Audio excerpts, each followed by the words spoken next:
As you guys are probably already aware, Rockstar Games just released some new footage of GTA 6, and here are some hidden things that you probably missed. Let's go.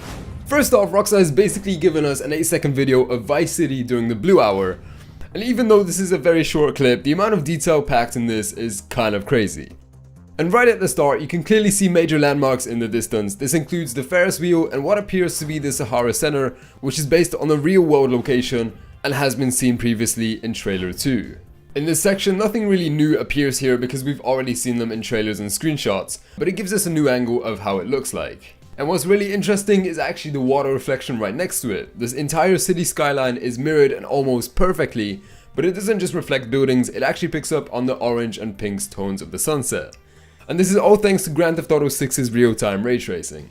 Speaking of the sky, the sunset itself isn't just clean and looks insanely realistic compared to previous titles, but if you actually pay close attention, there's a surprising amount of aerial activity going on, and you can spot multiple aircrafts almost immediately.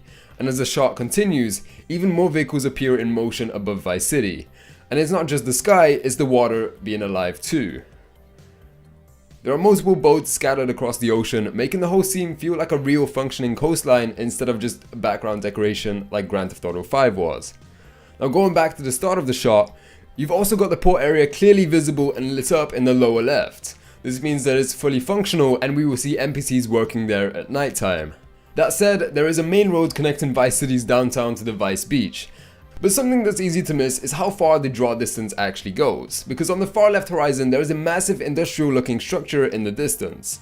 It almost looks like some kind of power plant or large factory complex, and it could be something like the US sugar style industrial zone we've heard about, but from this distance it's hard to confirm anything right now. And on the opposite side, the terrain in the far right distance starts to rise slightly. It almost hints at a large scale land variation far beyond the city itself. Whether it connects to something like Mount Caliga or is just distant terrain layering, it's still unclear. But it definitely suggests the map stretches way beyond Vice City. And now back to the foreground, the port area has something really noticeable. A large ship cruise which is docked right here. And what's interesting is that we've seen the exact same ship placement before in earlier screenshots, which raises the question whether we will be able to go onto cruises and travel across the map. Now moving into the traffic, the roads are absolutely packed, the bridges leading in and out of Vice City are full of moving vehicles, and it actually feels like some kind of rush hour even at sunset. But what's more subtle is that this density isn't consistent everywhere. The port area itself looks way less active, almost quiet compared to the highways, and that actually suggests something important, that the world activity might shift depending on the time of the day, with work in zones like ports becoming less active when they're not in operation. And then if you drop down to the ground level, things start to get a little bit more controlled because you can see a handful of NPCs in this section, a couple near a tennis court, and a few others standing near the lights nearby.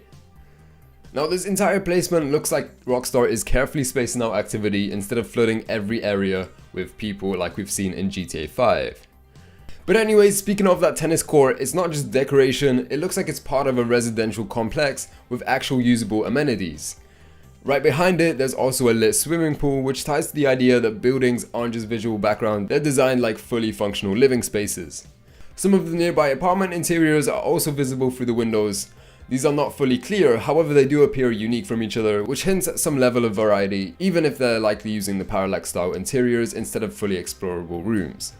And then at the edge of this shot, there's a construction crane visible in the distance, which kind of reinforces something Rockstar loves doing. It's keeping cities in constant state of development, like Vice City isn't a finished postcard, it's living and evolving and still being built over time.